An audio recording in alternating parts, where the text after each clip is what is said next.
Have you ever, scrolled through the news and seen those headlines? Big companies buying up smaller Oh, ones? yeah, all the time. Or maybe heard about these huge corporate investments that just seem to, change an entire industry overnight. Absolutely. It sounds almost like something out of I don't know, a high-stakes business thriller, right? It really does. Yeah. But the truth is, this isn't just drama for the movies. It's fundamental. It's how companies grow, operate, and sometimes how they totally dominate their markets. Right. It's everyday business, even if it seems dramatic. Indeed. These moves, these strategic investments, they are the very backbone of corporate strategy. And they directly influence, well, everything, from the price of your morning coffee, Seriously. Coffee. yeah, to the next big tech innovation you might be using.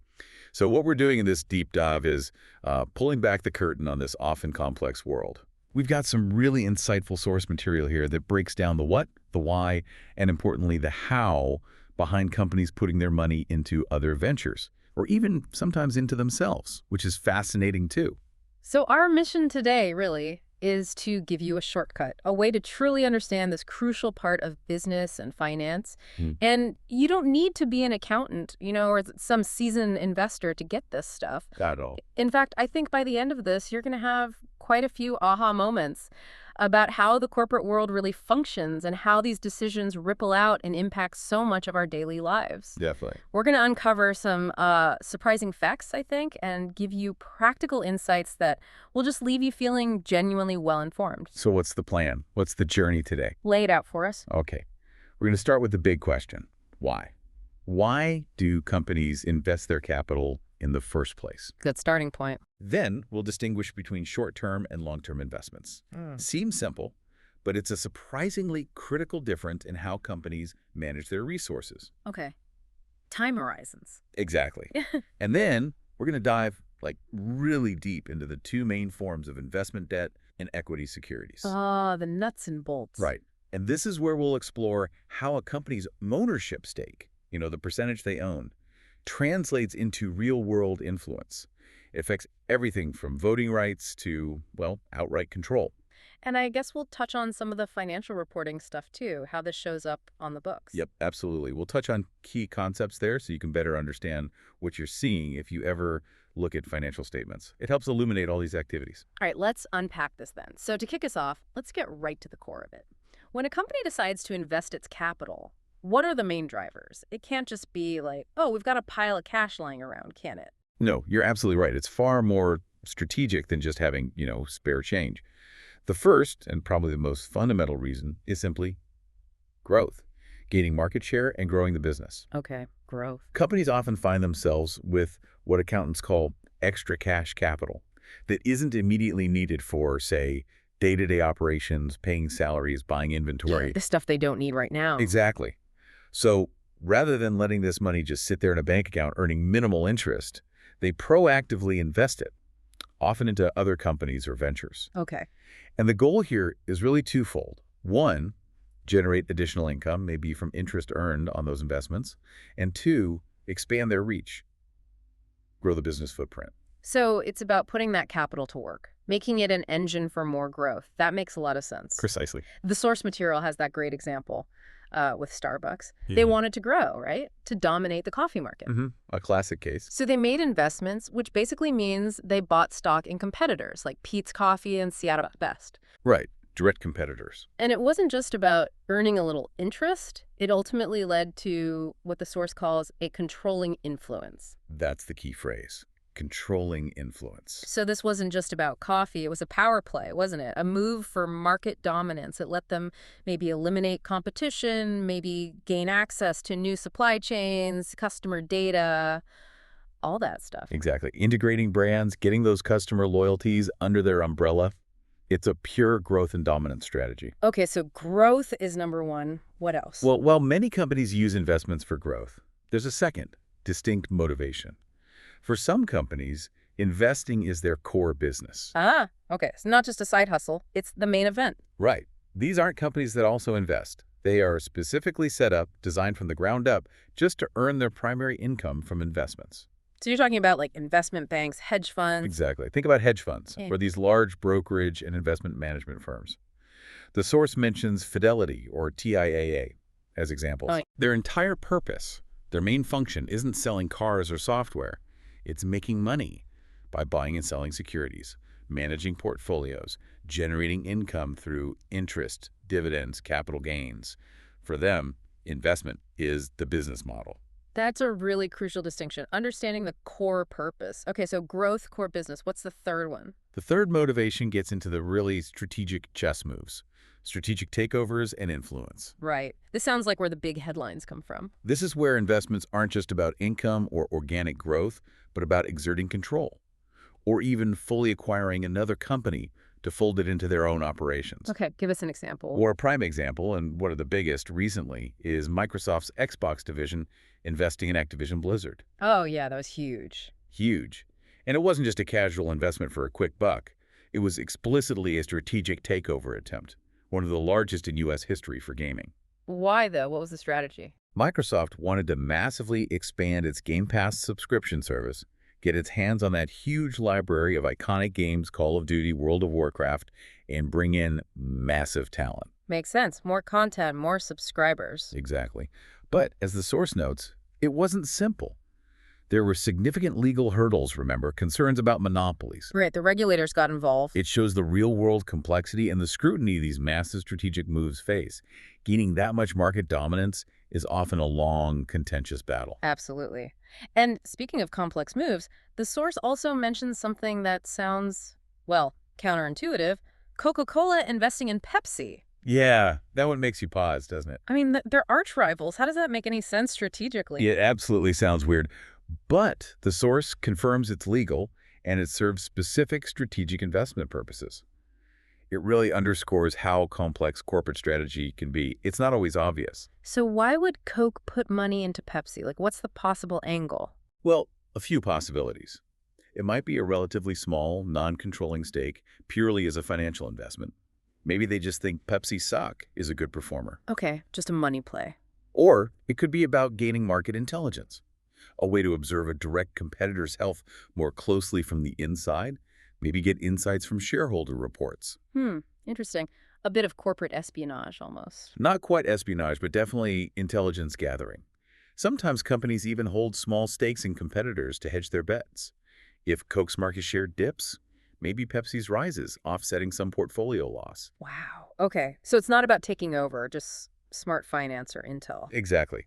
It's usually not about control in those cases, but about diversification or strategic positioning. That's fascinating. It really adds layers. Yeah. So what about these giant conglomerates like Alphabet, Google's parent, or even Coke again? They seem to invest everywhere. Right. Large conglomerates often have a deliberate strategy of investing in loads of smaller companies, especially ones that align with their long-term vision or help them expand their reach. So Alphabet with tech startups. Exactly. Alphabet invests heavily in countless tech startups. A lot of that is short-term plays, almost like a venture capital arm. Why short term? It lets them scout for promising new tech, maybe acquire companies early, or just keep a finger on the pulse of what's emerging. It fuels innovation. Of course, they have long-term investments too, buying companies that become core parts of Google. And Coca-Cola, you mentioned them diversifying. Yeah, Coke shows a different, more long-term strategic approach. They're famous for cola, obviously, but they've been strategically investing in and acquiring other beverage companies like Keurig, Dr. Pepper. Right, moving beyond soda. Precisely. It's not just for a quick return. It's a clear, long-term strategy to diversify their whole portfolio, tapping into coffee systems, different flavors as consumer tastes change. So they acquire them to integrate them. Often, yes. Acquire, integrate, expand their overall presence in the whole beverage market. Get new distribution channels, new customer segments. It's about building a bigger, more resilient empire. So the intent behind the investment seems absolutely critical. And I guess that intent also ties directly into how long they plan to hold it. You've hit it exactly. Which brings us to that difference between short-term and long-term investments. That is the core distinction, absolutely. The most significant difference is, quite simply, the amount of time a company intends to hold the investment. It's fundamental to how they're classified, managed, and what purpose they serve. Okay, let's break down short-term first. What's the time frame and what makes them attractive? Okay, so in accounting terms, short-term is anything held for less than 1 year. The source mentions typically 3 to 12 months. 3 to 12 months, got it. But here's the really crucial characteristic. They are quickly able to be converted into cash. Ah, liquidity. Exactly. Liquidity is key. The company can sell them fast, probably without a significant loss, if they suddenly need the cash. So why would they need cash Uh, quickly? Oh, lots of reasons. Managing immediate operational needs, maybe funding unexpected R&D, capitalizing on a sudden market opportunity. It's like having a highly accessible financial buffer. Right, like that Alphabet example, investing short-term in startups gives them flexibility. Precisely. Huge flexibility to react quickly or funnel capital back into Google's core operations if needed. Okay, so short-term equals quick cash access, flexibility. How does that contrast with long-term? Well, long term, as you'd expect, is anything held for longer than 1 year. Makes sense. And logically, it's not that easy to quickly convert these back into cash, especially if you're talking about a huge chunk of stock in another company or very long-term bonds. Why not? Can't you just sell them? You can try, but selling a massive block of stock quickly can actually drive the price down. Or finding a buyer for certain types of long-term, less common bonds might take time. It impacts a company's immediate financial flexibility. They can't just liquidate a major strategic asset overnight without potential consequences. Okay, so less liquid, more committed. And where do these show up on the company's financial statements? Like on the balance sheet? Good question. It highlights why the distinction matters for reporting. Long-term investments go in the non-current section of the balance sheet. Non-current. Yeah, remember the balance sheet basics? Assets, liabilities, equity, a snapshot of financial health. Assets are usually split into current and non-current. Right. Current assets are cash, stuff you'll use or convert to cash within a year. Exactly. Like accounts receivable, inventory, and those short-term investments we just talked about. Non-current assets, sometimes called fixed assets, are things held for longer. Property, equipment, And long-term investments. and long-term investments. Mhm. So when Coke made those plays for Keurig and Dr. Pepper, those multi-year strategic integration moves, those investments sit firmly in the non-current asset section of their balance sheet. Signaling a much deeper commitment. Exactly. A very different financial commitment and strategic intent compared to a short-term holding. That distinction makes perfect sense now. Time horizon, convertibility to cash, dictates where it sits and what it means. Okay, so now let's dig into the forms of these investments. Debt and equity securities. We hear these terms constantly, but what exactly are they? Absolutely. Well, first, let's just quickly touch on how businesses get funded. Generally, it's usually a mix, right? Right. There's equity financing, money from owners, shareholders who get a piece of the ownership, Okay, selling shares. and debt financing, borrowing money from banks, lenders, creating an obligation to pay it back, usually with interest. Taking out loans or issuing bonds. Exactly. Most companies use both. Now, a security in this context is just the formal financial instrument that represents either that debt or that equity. It's a tradable financial asset. So the bond is a debt security, the stock share is an equity security. Precisely. And as we just discussed, they're held either short-term or long-term, depending on the investor's strategy. Okay, got it. Let's really dig into debt investments first. What are we talking about here? Lending money. Essentially, yes. When Company A makes a debt investment in Company B, Company A is lending money to Company B. Okay. This could take various forms. It could be a straightforward loan, a promissory note, a bond, which is just a formal IOU promising repayment plus interest, or even something simple like a certificate of deposit, a CD, bought from a bank. So governments issue bonds, companies issue bonds. Right. Governments, companies, even individuals, technically. The core idea is the investor acts as a lender. They provide capital, expecting regular interest payments, and eventually getting their original principal back. And these are generally seen as safer than stocks, right? Generally, yes. Lower risk than equity because the interest payments are often fixed, and repayment of principal is a legal obligation unless the borrower actually defaults, which is relatively rare for established entities. Okay, so it's lending money for interest. Do companies always just hold these bonds or loans until they're paid back, until maturity? That's a key question.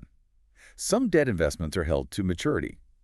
The investor just collects the interest payments, often semi-annually, and gets the face value back on the maturity date. It's a predictable income stream strategy. Steady Eddie. Kind of, yeah. But, and this is important, companies can also actively trade these debt investments. They buy and sell them on security exchanges, Like stocks. very much like stocks, for many types of debt. It's a very liquid market, especially for government bonds or high-quality corporate bonds. This lets companies realize gains if interest rates change favorably or just adjust their portfolios. Is that common for debt to be traded like that? I mean, does it affect us regular folks? Oh, it's extremely common. And yes, it probably affects you directly, maybe without you realizing it. The source uses a great relatable example, Yeah. your student loan. My student loan, how? You might have taken out a loan with lender X, Right. right? But next month, you might get a notice saying lender Y now owns your loan. Yeah, that's happened. Why? Because lender X sold your debt to lender Y. The same thing happens constantly with mortgages, car loans. Wow. Banks are very much in the business of buying and selling debt and equity. They bundle loans, sell them as securities. It helps them manage risk, free up capital for new loans, and, of course, make profit from fees and interest rate differences. It's a massive market. That's genuinely eye-opening. My loan is a commodity. So if a company is actively trading these debt securities, trying to make a profit, how does that show up on their books? Right, so when debt investments are held for active trading, they are always classified as current assets on the balance sheet. Because they plan to sell them soon. Exactly. The intent is quick conversion to cash. And crucially, these trading securities are reported at fair value. Fair value again? Market price. Market price. What they're worth right now in the market, not what the company originally paid. Hmm. So the value on the balance sheet can fluctuate, daily even. Okay. What if the value goes up? If the fair value is higher than the original cost, that difference is called an unrealized gain. It's unrealized because they haven't sold it yet. Paper profit, pretty much. Say they bought a bond for $11,500, and now its fair value is $13,000. That $1,500 difference is an unrealized gain. And here's the key for trading securities. These unrealized gains or losses are reported directly on the income statement. Even before selling? Yes. For trading securities, the market fluctuations directly impact reported income, reflecting the real-time performance of that active trading strategy. So that if they do sell it, the gain becomes realized. It's actual cash profit then. Precisely. If that bond that costs $11,500 is sold for $13,000, they have a realized gain of $1,500. On the books, they record the cash coming in, remove the bond investment asset, and report that gain on the income statement. Paper gain turns into actual profit. Got it. Now, you mentioned another category earlier for debt, Yeah. available for sale. How's that different from just trading? Sounds similar. Good catch. It is similar, but there's a subtle but important difference in intent. Available for sale, securities are debt or equity investments that a company holds with the intent to sell them eventually, but not necessarily for immediate active trading like a day trader. So more opportunistic. Exactly. They aren't holding it strictly to maturity for the interest, but they're also not churning it constantly. They're holding it, marking it to fair value, and keeping it available to sell for a potential gain when the market conditions seem right. It's a less frequent trading strategy. Okay. And the accounting is different. Slightly, yes, particularly where the unrealized gains and losses go. For available-for-sale debt securities, the unrealized gains or losses usually bypass the main income statement and go into other comprehensive income, which we can talk more about later. It affects equity, but not necessarily the bottom line net income figure until the sale happens. Okay. A bit more nuanced. It is. The source gives that Mitsubishi example. They bought Apple bonds costing $30,000. But the fair value right after was $29,500. Right, we talked about that. Seemed odd to lose money instantly. Yeah, but it reflects market fluctuations. Yeah. Values wiggle constantly. A slight dip right after purchase isn't unusual. They also bought an Intex note costing $3,000 with a fair value of $4,500, a clear unrealized gain there. Okay. So for reporting, they look at the total portfolio of these available-for-sale securities. The total cost was $33,000, $30K plus $3K. The total fair value was $34,050, $29 5K, plus $4 5K. So overall, an unrealized gain. Exactly. A net unrealized gain of $1,050, $34,000, $53,000. This gain gets recorded. They make a fair value adjustment on the balance sheet to increase the reported asset value, and that unrealized gain typically flows into that other comprehensive income part of equity. Keeping the balance sheet accurate to market value, but not distorting net income until a sale. You got it. It gives a clear picture of the current worth without making net income too volatile from temporary market swings in these less actively traded assets. Okay, that covers debt securities, really well held to maturity, traded, available for sale. Now let's pivot to equity investments, because this is where that idea of influence really kicks in, right? It's about ownership, not just lending. Absolutely. This is where it gets really interesting strategically. Equity investments mean owners investing capital into businesses, Yeah. usually by buying shares of stock. Owning a piece of the company. Exactly. Unlike debt, where you expect fixed interest in your principal back, with equity, You're buying a piece of the actual company. You share in the potential upside if the company does well, and the downside if it doesn't. And the key difference is influence. That's the critical factor here. The percentage of stock owned by the investing company directly translates into how much power or influence they have over the company they invested in. And that percentage dictates the accounting method used, giving us three distinct levels of influence. Okay, 3 levels based on how much you own. Let's start small. Least amount of control. That's called insignificant influence. This generally applies when the investor owns less than 20% of the target company's common stock. Less than 20%. What does that mean in practice? Well, you have voting rights, sure. Every share usually gets a vote. But as the source says, you really don't have a whole lot to say about how the company's being run. So you can vote at the shareholder meeting, but you can't dictate strategy. Pretty much. Your power to influence policy, choose directors, or make operational decisions is minimal. You're essentially a passive investor.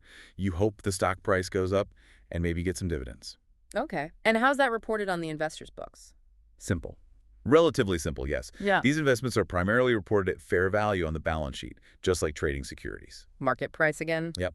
So if Company A buys 100 shares of Company B for $7,000, they just record an increase in their stock investments asset and a decrease in cash. Simple purchase. What about dividends if Company B pays a dividend? If they receive dividends, say $10 on that $7,000 investment, Company A records an increase in cash and recognizes that $10 as dividend revenue on their income statement. It's just income from a passive investment. Okay. But what if the stock price changes before they sell it? Does that unrealized gain or loss hit the income statement, like with trading debt? Yes, it typically does for equity securities held with insignificant influence, assuming they aren't specifically designated otherwise, like available for sale, though that's less common for small equity stakes unless part of a larger portfolio strategy.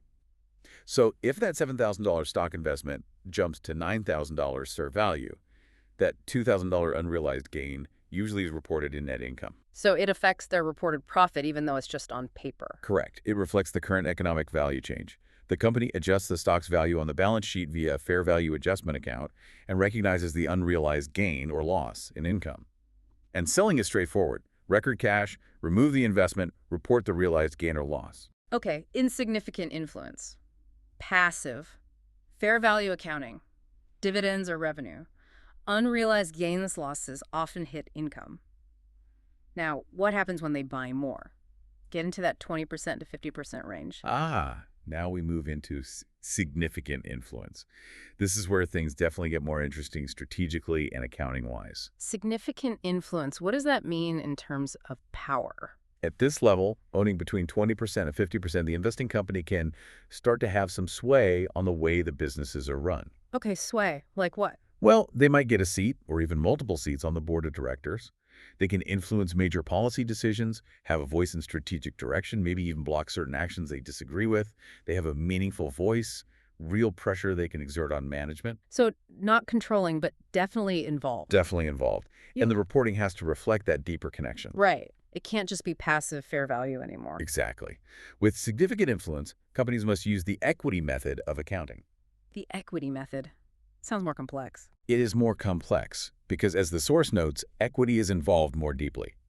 It's not just about the stock price. It's about recognizing your share of the other company's actual earnings and equity changes. Okay, walk us through that. How does it work? Let's use the source's example. Micron Technology buy 30% of Star Company's common stock for $70,000 cash. First step is simple. Micron records an increase in an asset account called equity method investments for $70K and a decrease in cash. Okay, standard purchase entry. Now, the equity part. How does Micron account for Star's profits? Does Star send them 30% of their net income? No, not directly as cash based on net income. Yeah. This is the core of the equity method. Because Micron has significant influence, it's considered economically linked to Star's performance. So if Star reports a net income of, say, $20,000 for the year, Okay. Micron, owning 30%, recognizes $6,000, $20,000, 30%, as earnings from equity investments on its own income statement. So it boosts Micron's reported income. Yes. But here's the twist. Micron doesn't get $6,000 cash. Instead, they increase the balance of their equity method investments asset account on their balance sheet by $6,000. Wait, so their investment asset goes up just because the other company made a profit? Exactly. It reflects their growing proportional claim on Star's underlying equity, specifically its retained earnings. As the subsidiary becomes more valuable through earnings, the parent's investment account reflects that increase in value. It's recognizing the economic reality of their influential stake. Wow, okay. That's very different. So what happens if Star pays a dividend then? Under insignificant influence, that was revenue. Crucial difference here. Under the equity method, dividends are treated as a return of the investment, not revenue. Return of investment. Yes. So if Star pays out $10,000 in cash dividends, Micron receives its 30% share, which is $3,000. Okay, cash comes in. Right. Micron records an increase in cash for $3,000, but they decrease their equity method investment asset account by $3,000 Why decrease the asset? because Micron already recognized its share of Star's earnings when Star earned them, that $6,000 that increased the investment account. The dividend is seen as Star distributing some of those previously earned profits. So receiving the cash dividend converts part of Micron's investment claim back into cash, reducing the carrying value of the investment asset on Micron's books. Okay, that's a key distinction. Earnings increase the investment value, dividends decrease it while increasing cash. You've got it. And if Micron later sells the Star stock, say they sell it for $80,000, they compare that selling price to the current balance in their equity method investment account. If that balance, after accounting for earnings and dividends, is $73,000, then they record a $7,000 gain on the sale, 80K, 73K. So the gain-loss calculation depends on that adjusted investment balance. Precisely. This really shows how ownership level changes everything. Okay, finally, the big one. Controlling influence. What percentage is that and what does it mean? Controlling influence is the top tier, owning more than 50% of the voting stock. Over half. Yep. At this point, the investing company is the majority shareholder. And critically, as the source puts it, they effectively own the company. If you own 51%, it's your company. Total control. Pretty much. You could appoint the board of directors, dictate strategy, hire and fire executives, control all major operational and financial decisions. You are now fully responsible for that subsidiary's success and its failures.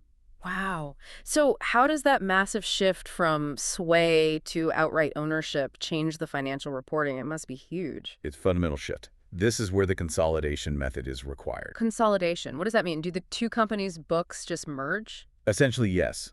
With consolidation, the financial statement's balance sheet, income statement, cash flow statement of the acquired company, the subsidiary like Pete's or Seattle's Best, The one that got bought. literally flow up Right. and are combined, line by line, with the financial statements of the acquiring company, the parent company, like Starbucks. So Starbucks' balance sheet would include all of Pete's assets and liabilities. Exactly.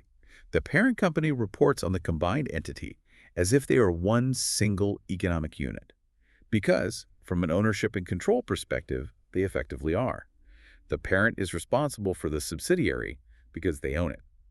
So those examples you gave earlier, Starbucks buying Pete's, Microsoft going after Activision, Coke buying Keurig, that was all aiming for this consolidation stage? Absolutely. That was the end game. Starting maybe with smaller stakes, moving through significant influence, and ultimately achieving controlling influence so they could consolidate. This allows for complete integration, shared resources, unified strategy, potentially eliminating competition. It's the ultimate expression of corporate acquisition through investment. Makes sense. But it sounds incredibly complicated, especially for a huge company buying another huge company. Oh, it is. The source rightly points out that consolidation accounting can get very complicated, especially for conglomerates with dozens or hundreds of subsidiaries. Why so complex? You have to eliminate all the transactions between the parent and subsidiary to avoid double counting revenue or assets. Imagine Parent Co. sells supplies to subcodes. You can't count that as external revenue for the combined entity. You also have to deal with different accounting policies maybe, foreign currency translations if it's international, goodwill calculations, minority interest if they don't own 100%. The list goes on. Okay, yeah. Sounds like a headache. It requires specialized accounting expertise.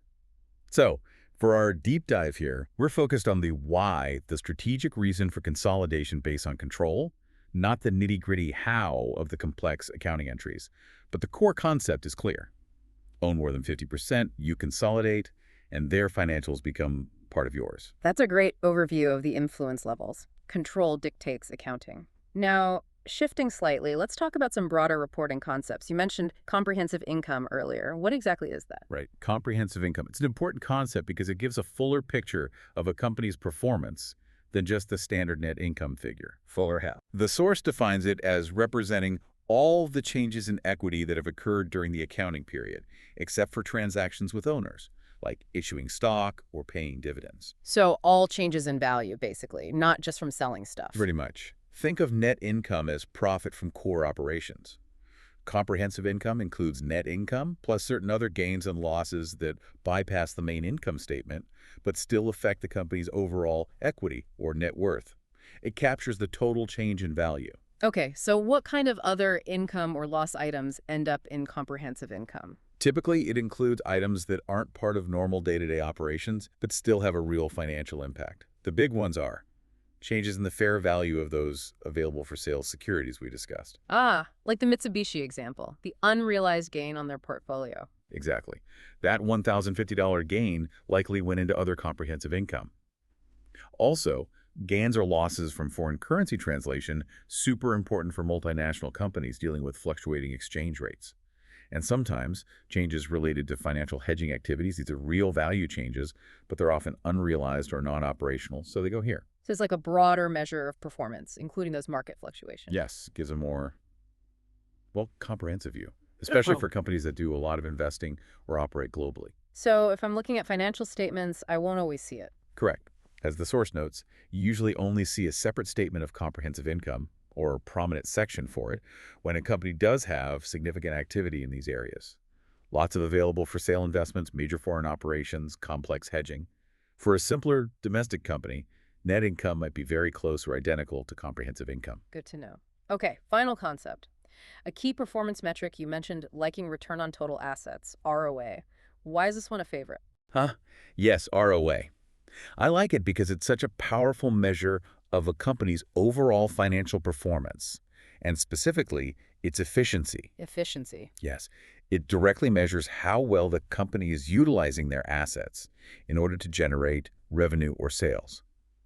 It tells you how effectively management is using everything the company owns, buildings, machines, inventory, cash, those investments we've been talking about, to actually make money.